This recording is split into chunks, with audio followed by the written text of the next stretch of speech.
नमस्कार दोस्तों, आप सभी का स्वागत है हमारे YouTube चैनल प्राचीन बोल पर। दोस्तों, अगर आप अपनी लाइफ में कुछ नया सीखना चाहते हैं तो चैनल को सब्सक्राइब जरूर करिएगा।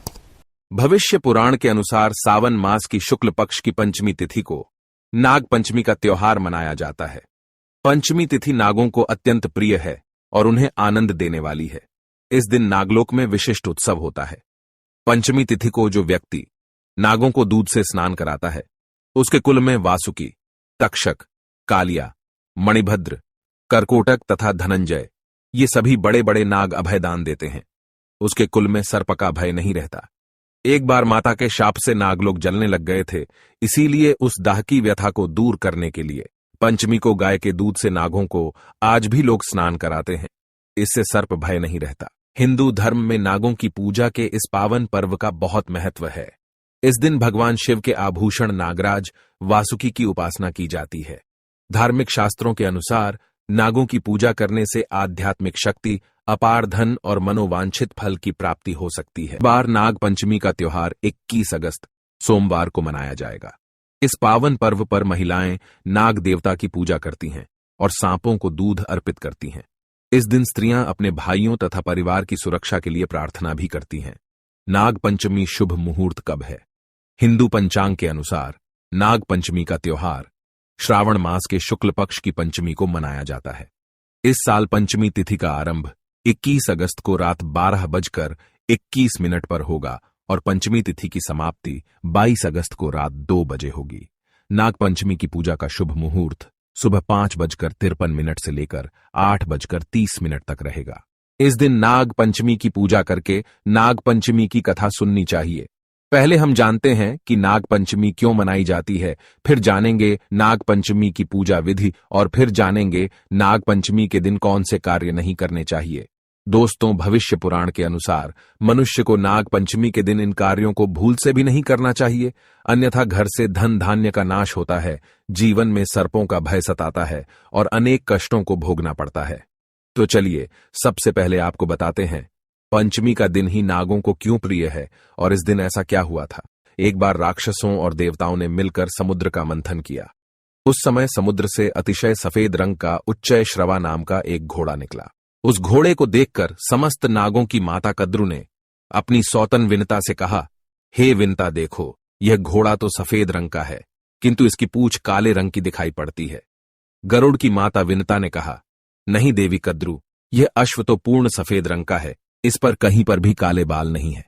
यह सुनकर नाग माता कद्रु ने कहा, तुम मेरे साथ शर्त करो कि यदि मैं इस घोड़े के बालों को काले रंग का दिखा दूंगी तो तुम मेरी दासी हो जाओगी, और यदि मैं नहीं दिखा सकी तो मैं तुम्हारी दासी हो जाऊंगी।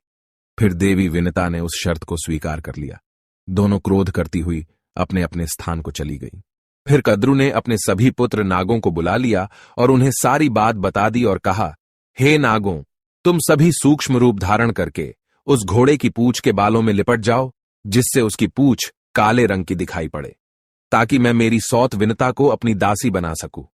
अपनी माता के ऐसे वचन सुनकर नागों ने कहा, हे मां, यह तो छल है। माता विनता ने हमारे साथ कभी बुरा नहीं किया और छल से जीतना अधर्म होता है। चाहे तुम्हारी जीत हो या हार हो, हम इस अधर्म में तुम्हारा साथ नहीं देंगे। अपने पुत्रों का यह वचन सुनकर माता कद्रु बहुत क्रोधित हो गई और कहा, तुम लोग मेरी आज्ञा नहीं मानते हो, इसीलिए मैं तुम्हें श्राप देती हूं कि तुम महाभयंकर यज्ञ में जलकर भस्म हो जाओ। इतना कहकर कद्रु चुप हो गई। माता का श्राप सुनकर सभी नाग भयभीत हो गए। फिर वे नागराज वासुकी को साथ में लेकर ब्रह्मा जी के पास पहुंचे और ब्रह्मा जी को अपना वृतांत सुना दिया। फिर ब्रह्मदेव ने कहा, हे वासुकी, तुम चिंता मत करो, मेरी बात सुनो। यायावर वंश में एक बहुत बड़ा तपस्वी जन्म लेगा, उसका नाम जरत्कारु होगा। तुम अपनी बहन मनसा का विवाह उस ऋषि के साथ कर देना और दोनों से आस्तिक नाम का पुत्र होगा, जो संसार में कीर्ति प्राप्त करेगा। वह द्वापर युग के अंत में होने वाले जन्मजेय नामक यज्ञ से तुम्हारी रक्षा करेगा। ब्रह्मा जी के इस वचन को सुनकर सभी नाग प्रसन्न हुए और उन्हें प्रणाम करके अपने लोक में चले गए। ब्रह्मा जी ने पंचमी के दिन ही नागों को यह वरदान दिया था और आस्तिक मुनि ने पंचमी के दिन ही जन्मजेय यज्ञ से नागों की रक्षा की थी। इसीलिए पंचमी की तिथि नागों को अत्यंत प्रिय है। इस पंचमी के दिन नागों की पूजा करके यह प्रार्थना करनी चाहिए कि जो नाग पृथ्वी में, आकाश में, स्वर्ग में, सूर्य की किरणों में, सरोवरों में, वापी, कूप, तालाब आदि में रहते हैं, वे सब हम पर प्रसन्न हों, हम उनको बार बार नमस्कार करते हैं। नाग पंचमी की पूजन विधि। दोस्तों, नाग पंचमी के 8 देव माने गए हैं। इस दिन में अनंत, वासुकी, पद्म, महापद्म, तक्षक, कुलीर, करकट और शंख नामक अष्टनागों की उपासना की जाती है। नाग पंचमी से एक दिन पहले चतुर्थी के दिन एक बार भोजन करें तथा पंचमी के दिन उपवास करके शाम को भोजन करना चाहिए। पूजा करने के लिए नाग का चित्र या मिट्टी की सर्प मूर्ति को लकड़ी की चौकी के ऊपर स्थान दिया जाता है। फिर हल्दी, रोली, चावल और फूल चढ़ाकर नाग देवता की पूजा की जाती है। उसके बाद कच्चा दूध, घी, चीनी मिलाकर लकड़ी के पट्टे पर बैठे सर्प देवता को अर्पित किया जाता है। पूजन करने के बाद सर्प देवता की आरती उतारी जाती है। सुविधा की दृष्टि से किसी सपेरे को कुछ दक्षिणा देकर यह दूध सर्प को पिला सकते हैं। पंचमी के दिन द्वार के दोनों ओर गोबर से नागों की आकृति बनानी चाहिए। पंचमी को कुश का नाग बनाकर गंध पुष्प आदि से उनका पूजन करे।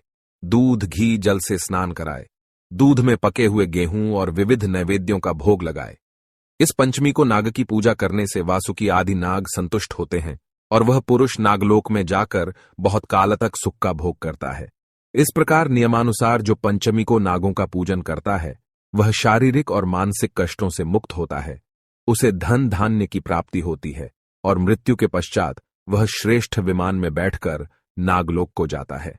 पंचमी तिथि को नागों का पूजन करके इस मंत्र का उच्चारण करना चाहिए। ओम कुरुकुल्य फट स्वाहा। इस मंत्र के उच्चारण से जीवन से सर्पों का भय समाप्त होता है। जिस स्थान पर यह मंत्र बोला जाता है उस स्थान पर नाग कभी नहीं आते हैं और कभी कष्ट नहीं देते हैं, ऐसा वचन समस्त नागों ने दिया है। आइए अब जानते हैं नाग पंचमी के दिन कौन से कार्य नहीं करने चाहिए। सबसे पहला कार्य है, इस दिन भूमि की खुदाई नहीं करनी चाहिए। शास्त्रों के अनुसार नाग पंचमी के दिन भूमि की खुदाई करना या खेत में हल चलाना अशुभ माना जाता है, क्योंकि इससे भूमि के अंदर छिपे हुए सर्पों को गलती से चोट लग सकती है। इससे पाप लगता है। इसीलिए इस दिन भूमि को भूल से भी खोदना नहीं चाहिए। साथ ही इस दिन साग को भी नहीं तोड़ना चाहिए। दूसरा कार्य है, नाग पंचमी को धारदार वस्तुओं का इस्तेमाल नहीं करना चाहिए। मुख्य रूप से सुई धागे का प्रयोग भी नहीं करना चाहिए। ऐसा करना अशुभ होता है। तीसरा कार्य है, नाग पंचमी के दिन भूल से भी भोजन बनाने के लिए चूल्हे पर तवा और लोहे की कढ़ाई का प्रयोग नहीं करना चाहिए। ऐसा करने से जीवन में दुर्भाग्य आता है। इस दिन मिट्टी के बर्तन में अथवा अन्य धातु के बर्तन में भोजन बनाना चाहिए। तो दोस्तों, इस प्रकार से नाग पंचमी के दिन ये 3 काम कभी नहीं करने चाहिए। दोस्तों, उम्मीद करते हैं आज की जानकारी आपको पसंद आई होगी। अगर पसंद आई हो तो वीडियो को लाइक करके चैनल को सब्सक्राइब जरूर करें। मिलते हैं अगले वीडियो में। धन्यवाद।